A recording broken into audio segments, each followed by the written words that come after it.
Hi, I'm Olivier Lecompte, and I'm a PhD student in mechanical engineering at Polytechnique Montreal. And today I'm going to talk to you about proprioceptive feedback strategies for upper limb prosthetic users. So I structured my presentation similarly to a review article that I'm currently working on. So I'm writing on that subject.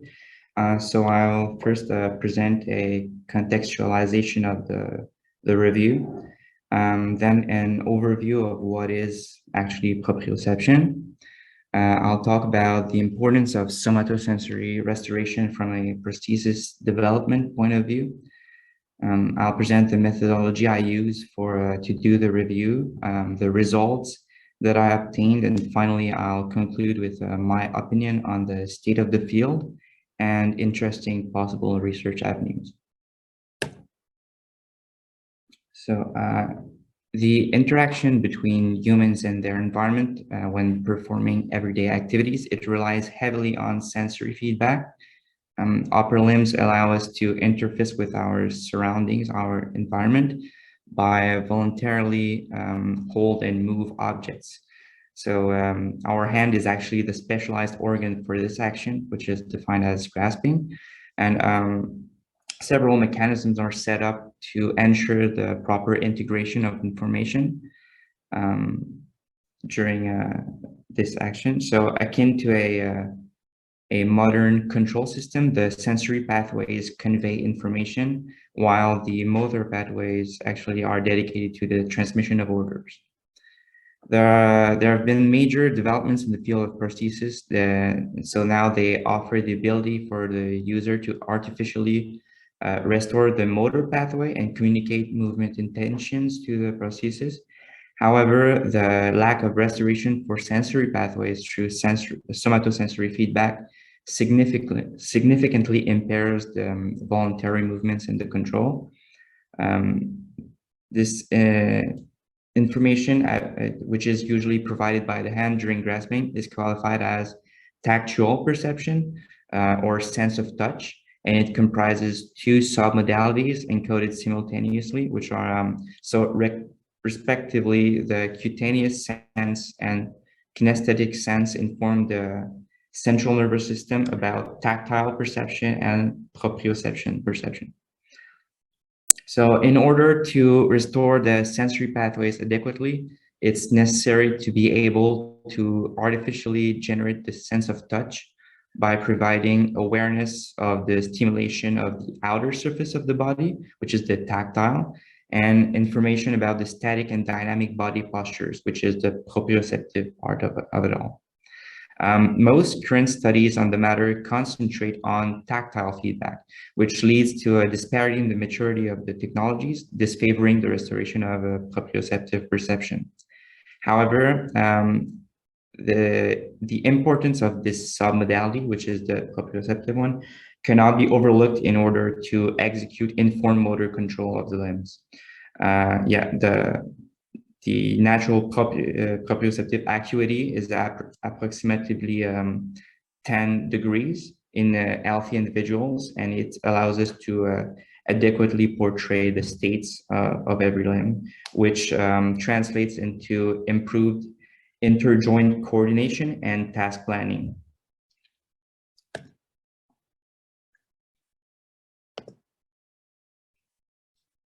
All right, so proprioceptive perception is actually obtained from a combination of information produced by a network of sensors. So muscle spindles and slowly adapting mechanoreceptors of the joint capsules are primarily responsible for proprioceptive feedback. However, when a muscle is stretched over two or more joints, its ability to detect variation is greatly reduced. So to compensate for this failure of the intrinsic sensors, the somatosensory cortex resorts to the use of extrinsic sensors, which is why the importance of the skin stretch is actually important. So the cutaneous tactile receptors of the stretched skin near the joint contribute to the transmission of proprioceptive signals to the brain. So I put here a figure that actually shows like a visual representation of the analogy that can be done between the proprioceptive perception and a kind of a sensor fusion kind of thing for modern control. So for an individual with transradial amputation, for example, the absence of somatosensory feedback implies that vision-based feedback would need to compensate by taking on a more important role. However, the accuracy that's required for grasping is extremely difficult to achieve without the other sources of information that are shown in this slide.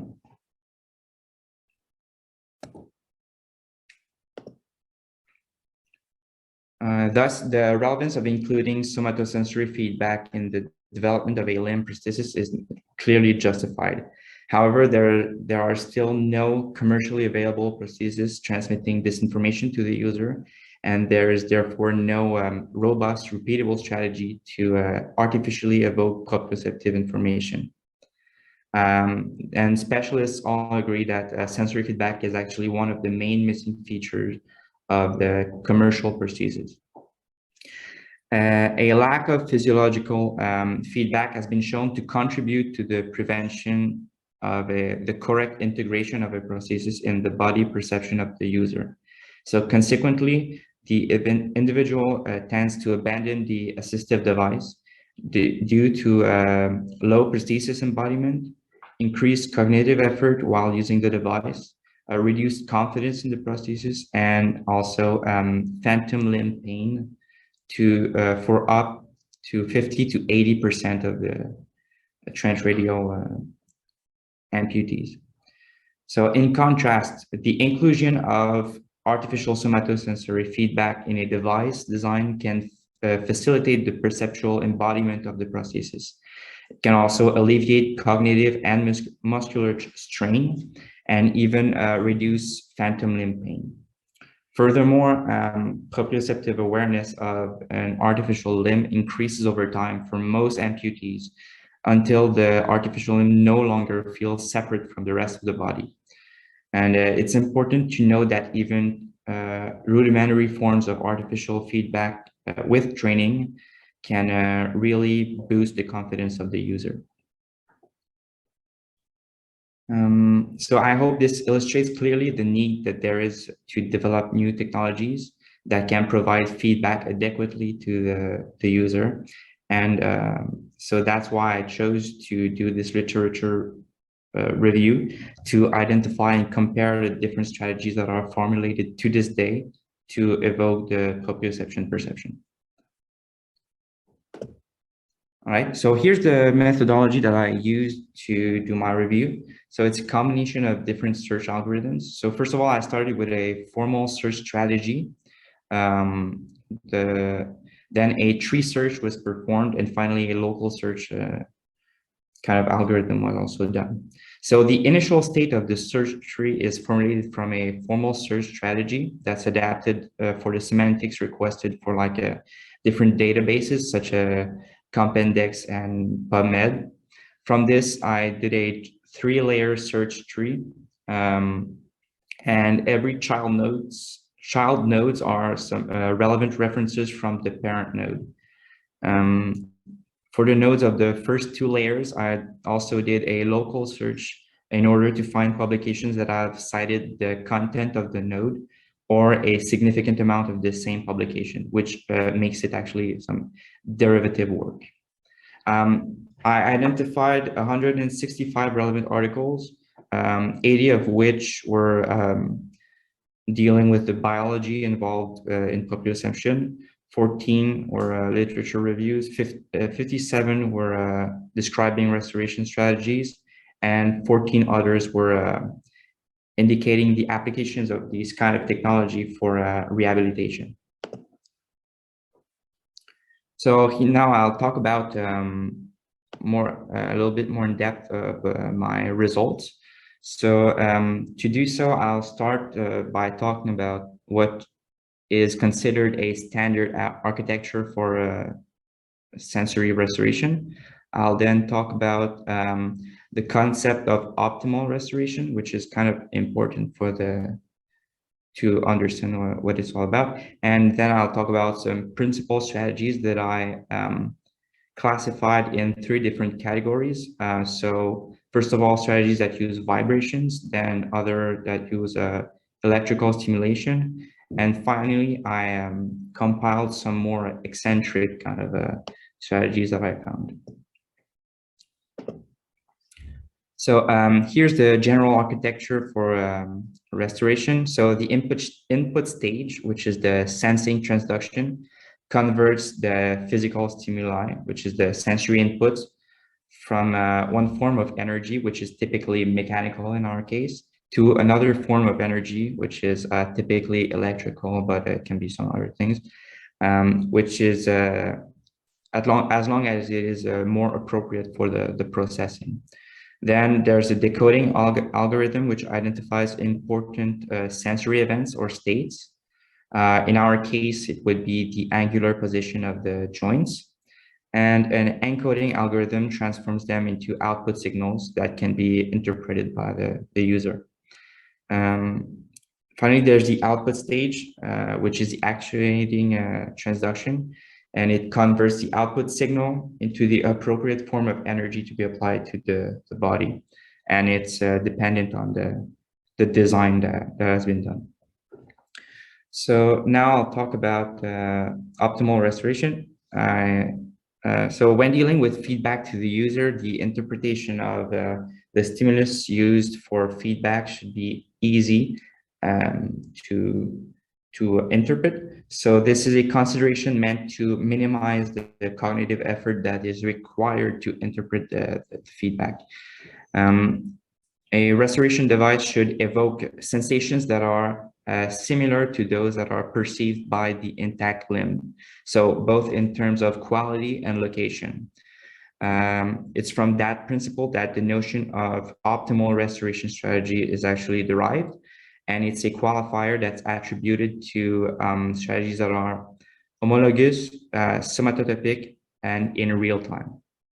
So therefore, the signal will evoke, as I said, sensations that match the original sensation location, and while not involving any perceptible delay. However, when I read a lot of kind of surveys with actual users of those prostheses, I found out that it becomes really apparent that they are reluctant to undergo invasive surgeries. And then in order to promote acceptance, all indications suggest that non-invasive strategies are actually the way to go and should be favored. So, and it's actually a trend that has already been observed in the field of tactile perception, so restoration. So I think it's maybe a good indicator that it's a good thing for the future of this field. And in order to present the different results, I classified each of them with those characteristics, so it stays consistent.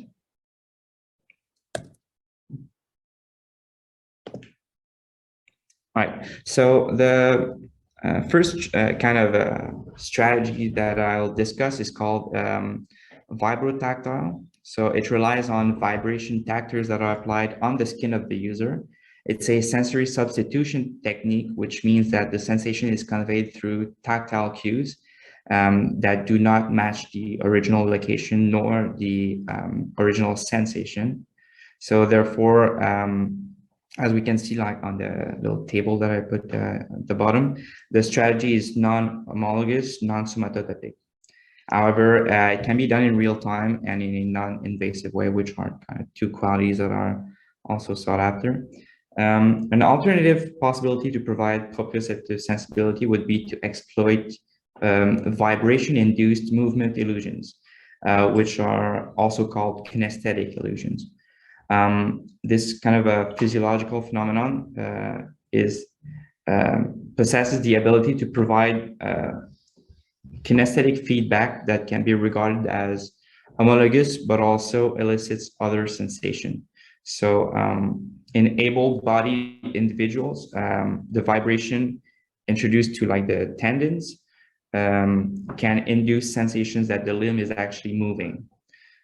So that can be really helpful in the context of rehabilitation, but since it actually requires the limb to be intact, it's kind of inadequate for this context. All right, so now there are also many ways to evoke proprioception with electricity. So I'll start with the non-invasive ways, and then I'll go to the invasive ones.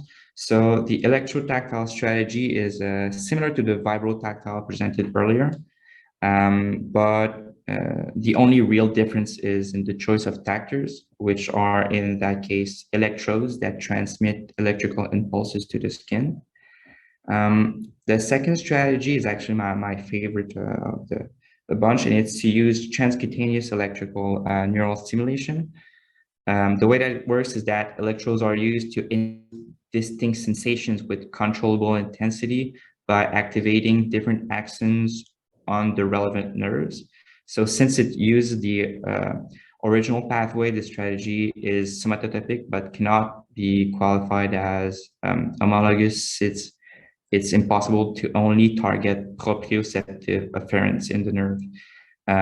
This is actually due to the fact that proprioceptive afferents are distributed kind of sparsely inside the nerve, which means that you can't like target them. There's also transcutaneous electrical stimulation that have been used to excite the muscle spindles. And they actually were able to elicit proprioceptive illusions in the same way that I presented with the vibration, but they also kind of need the limb to be there, so it's not really useful for our context. Now for the invasive methods, the first one is called direct neural stimulation, and it requires surgery to implant an electrode directly in contact with the nerve. As is the case with the transcutaneous electrical neural stimulation, the strategy is somatotypic, but cannot be qualified as homologous. And finally, the intracortical neural stimulation, it's a strategy that involves surgery intervention to directly stimulate the region of the brain responsible for proprioception. So it's actually the only method that I found that was homologous, but it's highly invasive. And finally, I thought it could be interesting to talk about some more eccentric ways that have been used to evoke proprioception. First of all, some experts are specialized in methods of auditory feedback to provide information on the state of a robotic or prosthetic hand. And they use different frequencies or tones or sounds to do so. For example, I found a researcher that used different instruments to represent the different fingers of the hand. So for like the thumb, they used a cello, and for the index, they used a violin. And they were varying the frequency to provide feedback for positions.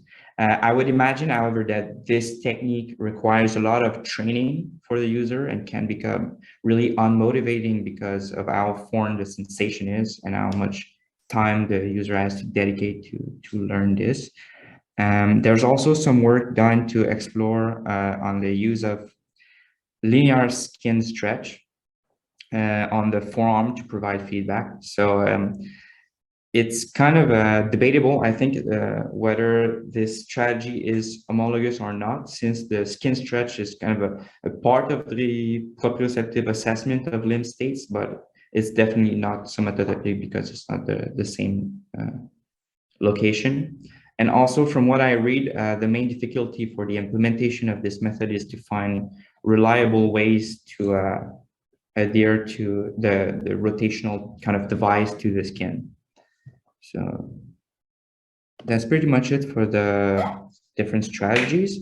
I wanted to do a quick recap here with the table, and I also, because I wanted to illustrate a problematic that I encountered during the literature review. So as you can see on the Venn diagram on the right of the slide, I identified the number of strategies that actually exist for each combination of the characteristics.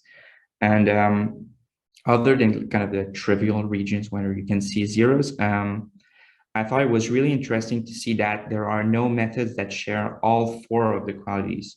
And the reason for that, I think, might be technological, because for the proprioception, as I said before, there seems to be like an incompatibility between homologous and invasive, as you can see coming up on the table. There's no strategy that shared those two. And I do believe it's because we cannot, with our current technology, target the afferents that are responsible for proprioception. And since the non-invasive part is actually really important for the potential users, I think the next best thing to do appears to revisit the definition of optimal restoration, and in a way that includes non-invasive to it, but removes the homologous part. The reason why I keep the somatotopic aspect in is that the non-somatotopic strategies have been demonstrated to lead to higher difficulties in interpreting sensations that are denoted by an increase in response time, lower discrimination accuracy, and longer learning periods. So if we keep that revised version of the definition in mind of the optimal kind of strategy, the goal or the kind of the objective of the design then becomes to minimize the learning effort that's required for the user to adopt the prosthesis and actually develop the confidence to use it in everyday activities. And yeah, so in conclusion, I think I made the point very clear that the proprioception is crucial to the control of prosthesis. There are many methods to evaluate proprioception, and they all have positives and negatives. And I believe that the revised version of the optimal artificial feedback that I gave is an interesting avenue from a research point of view